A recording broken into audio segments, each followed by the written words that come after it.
dreamed about times like this, alluding to the fact that a LAN is actually on the horizon. It's been so long since we've seen all these players gather in person, and that is what they are fighting for here today. A top 5 position at the end of this weekend will send them to that LAN that everybody is so excited about. So a lot to play for. Hopefully the pressure is not getting to any of these players, Panda. I completely agree.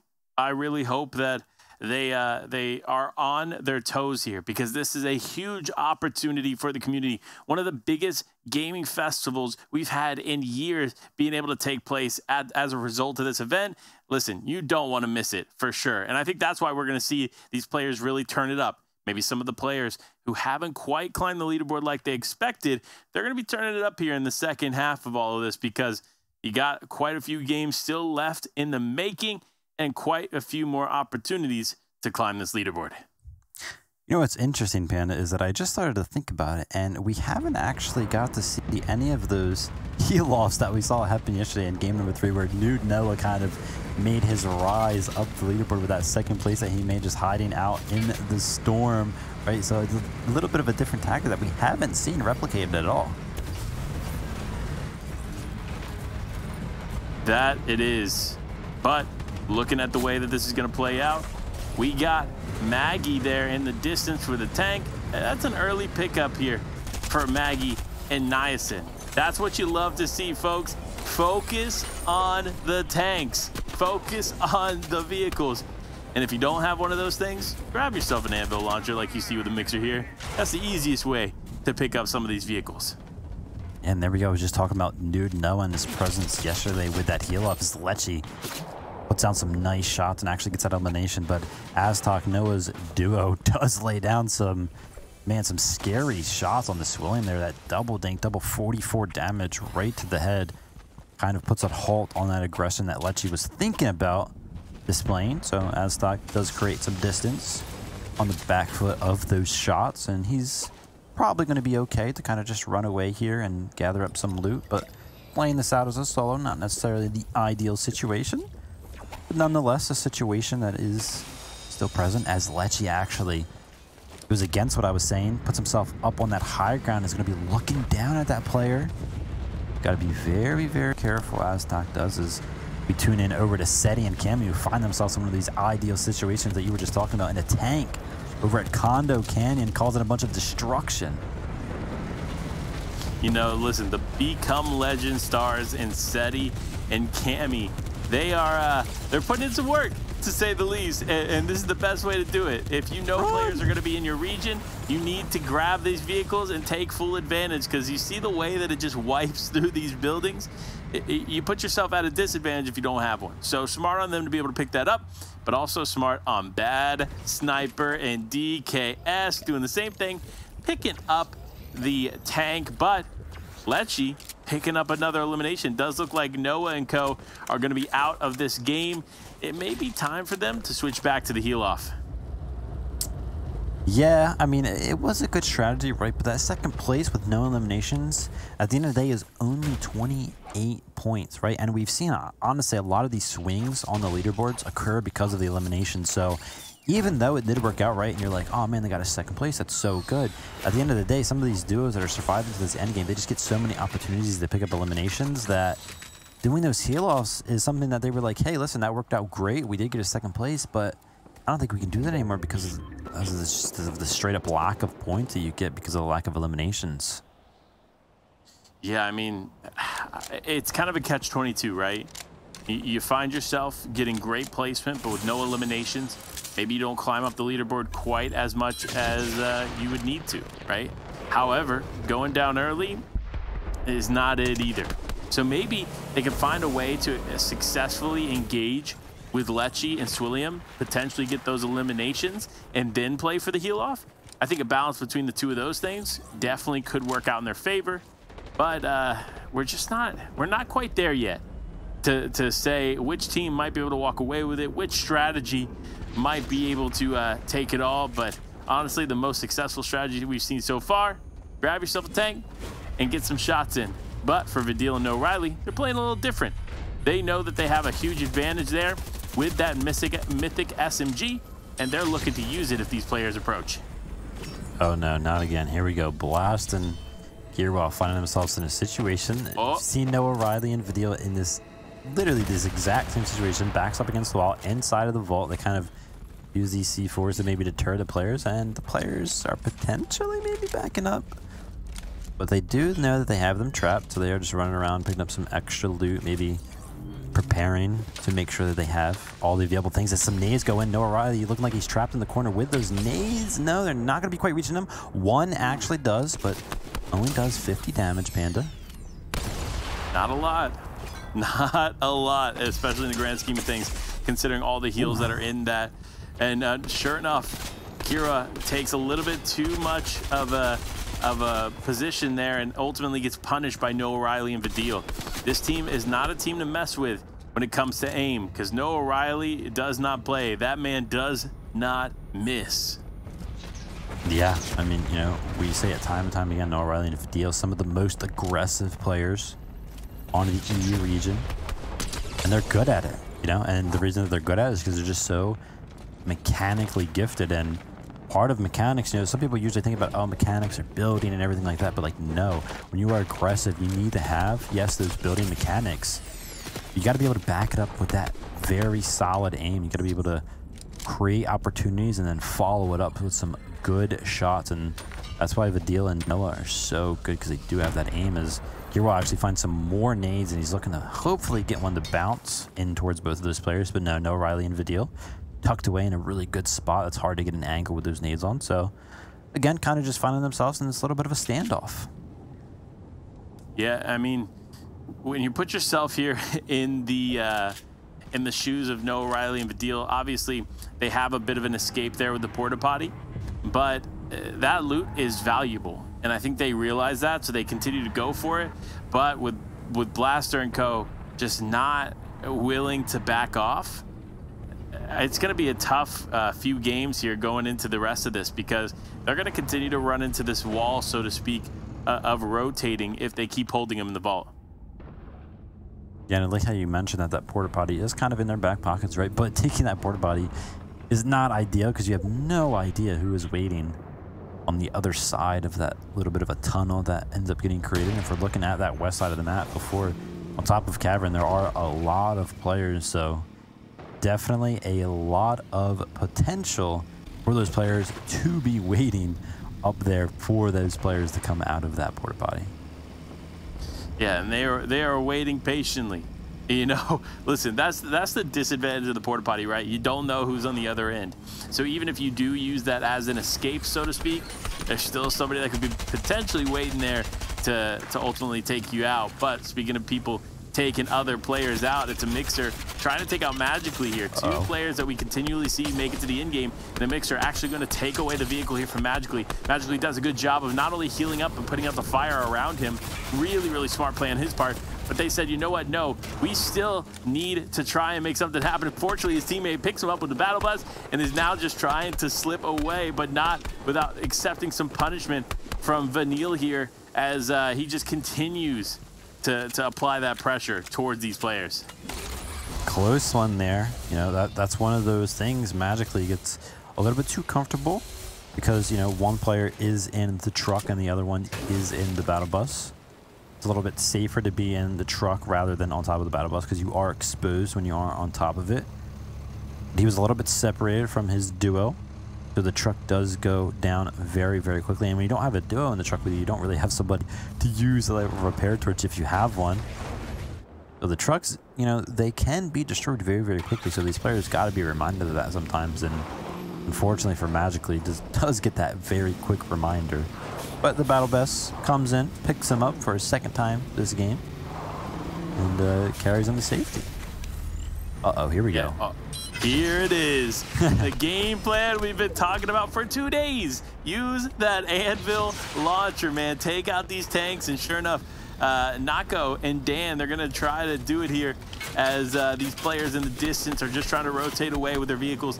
But when players have two vehicles like you saw those players have in the distance, it's definitely something you need to focus on. You cannot allow them to get too much further with these vehicles, but fortunately for Piz, for Rikins, they're going to be able to hold on. Got the repair torches in hand, and they're ready to keep these vehicles in this game. Yeah, he actually had 2 repair torches in his inventory alone, and then I believe his duo had 1 of his own, so I think they have like 3 repair torches over there. So they will be able to keep their vehicles alive for quite some time. As we pan over to Malibuca and Mustache, they're up on the hill, comfortable sitting. Again, those high elevated positions, very, very good for scoping out your surrounding area. Ooh, as Malibuca gets a quick dodge on that Anvil rocket launcher that was coming in there. He hops in the truck and moves the truck just barely to dodge that rocket that came in. But Steno actually takes the rocket launcher of his own, but that repair torch again, repairing it up very, very quickly, and the second one is not going to hit. So their truck is fine and dandy, and they're going to drive away and make sure that they create some distance between that team. But look at this, Tripper and Andretta, 5 eliminations already, Panda. 5 eliminations, and they're going to keep coming in. Tripper and Andretta, they know how to get themselves to the end game. Now they figured out the methodology of getting easy eliminations in the early game. So this is what you love to see. You love to see these players adapting to the way that they can hang on in this game and get as many points as possible. And with the value in elimination points right now, you're going to want to get as many of them as you can. Yeah, 5 eliminations, each elimination worth 3 points. They already have 15 points this game alone, so you know, I don't think that we've seen them necessarily at the top of the leaderboard, but a great performance like this where they have 5 eliminations already and there's still so much time left in the game to play. They can get even more eliminations and obviously placement points can really create a swing on that leaderboard for them. As we're looking at the cavern, we see Vidil and Noah Riley, they still are in the storm. I wonder if that specific spot on the map is where the vault is. Do you know, Panda, if they are still in the vault or not, just based on that image? They might be. Honestly, I'm pretty sure that is kind of where the vault is. I don't know. You know, it's actually a tough call to make.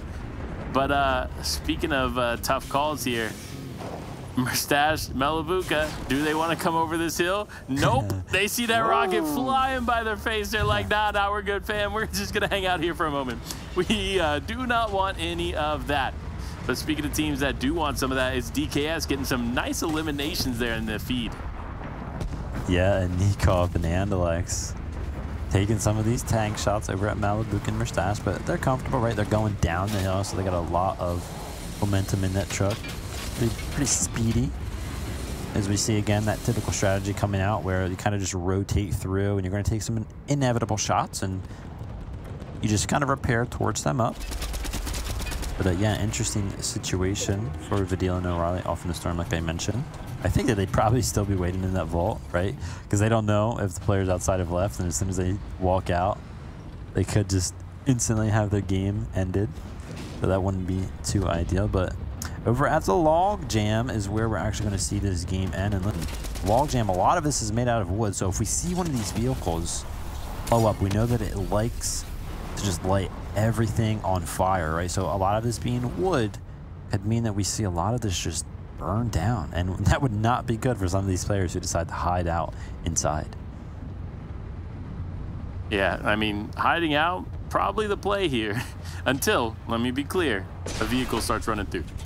Until that moment, hey, listen, take advantage of it, hide out. I'm actually surprised at the patience we're seeing here from Piz and Rikins. They're kind of putting their tank in a nice little spot.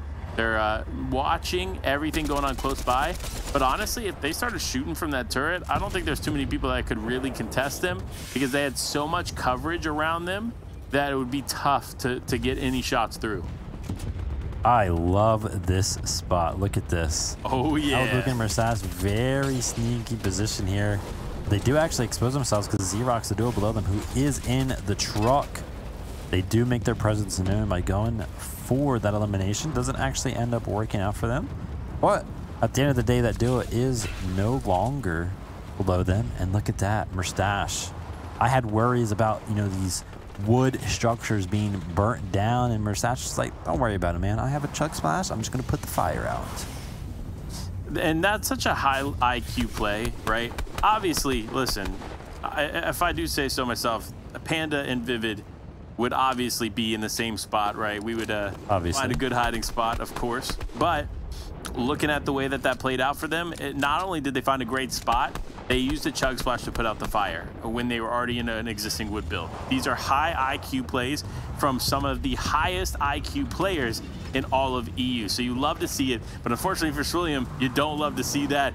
Went down here, Lecce now holding on as a solo player, and with players like Noah Riley and Vidil in this game, you're going to need to be very, very careful as a solo because they're going to start hunting you down. This is interesting. We're getting that little bit of a pan of it, right? We see Noah Riley kind of running around, and I was like, oh, okay, so like he must be solo because I don't see Vidil anywhere near. But like, no, Vidil is actually alive. I just have no idea where. Like, where is Noah's duo Vidil at? Like, why is Noah kind of hanging out in the middle of the circle here while his duo is alive, but he's not with his duo? So that is interesting to see. Maybe they're splitting up, right? Like alluding at the point that you made earlier, it's easier to hide one person than it is to hide two. Maybe a little bit of a strategy coming out. Oh, there's Vidil. He's not too far, actually, away from Noah Riley, but he is actually in some danger as Piz and Reckons are using their tank to make quick work of all of the cover that Vidil tries to hide behind. And Vidil is actually going to get knocked.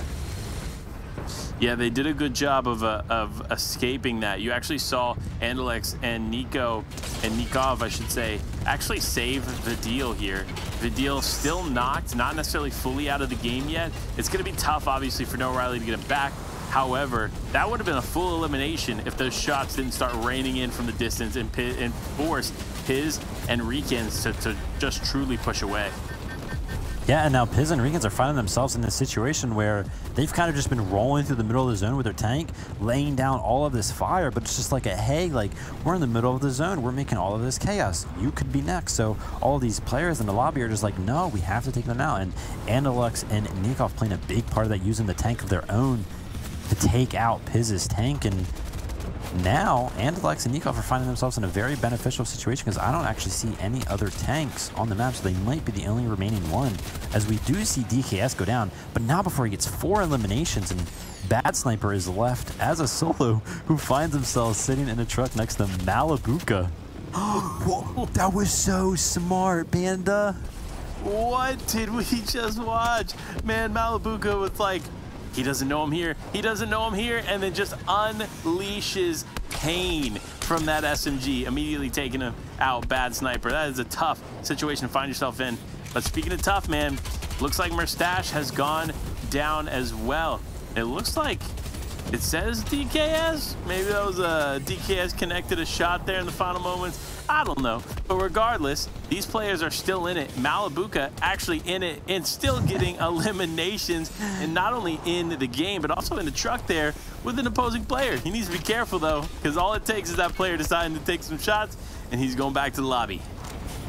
And here we go. This is an interesting zone. We're actually going to be going over some, like, hills here. So while some of these players do have those upgraded tires that make it a little bit easier to go up them, it's still not the easiest thing in the world as Blaster finds himself in a 1v2 situation. That combat SMG putting in work as he makes some great movement plays around this rock, and the rock barely lives to give him some cover to actually make this res possible.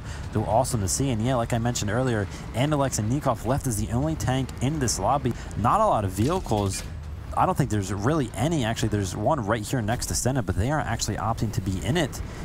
As we look over at Malabuka, a solo alive in this lobby of duos as a bunch of chaos goes down. Stena and his duo going down alongside Blast. And now Nikov and Andalex find themselves in a 2v1 situation against Malabuka, who was fine with just hiding behind this tree.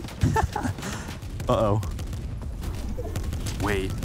Malabuka actually had a rock there to hide behind as well. Now can use the natural cover of the hill to finish it all off. It's a 1v2. Andalex versus Nika, or Andalex and Nika versus Malabuka. Malabuka looking to get some shots, but it's not going to be enough. 6 eliminations for them, but they are going to take the second place spot here as Nikov and Co. walk away as the Victory Royale claimers here in the 3rd game of the day. Oh man, you gotta love it. He's just getting as many points as he can. He's left as a solo in that end game there, finds himself a nice rock. I do find it ends up working out, clutching up that 2nd place. Yeah, and look, 2nd place is very, very valuable. So being able to hold on to those few vital moments there to get as many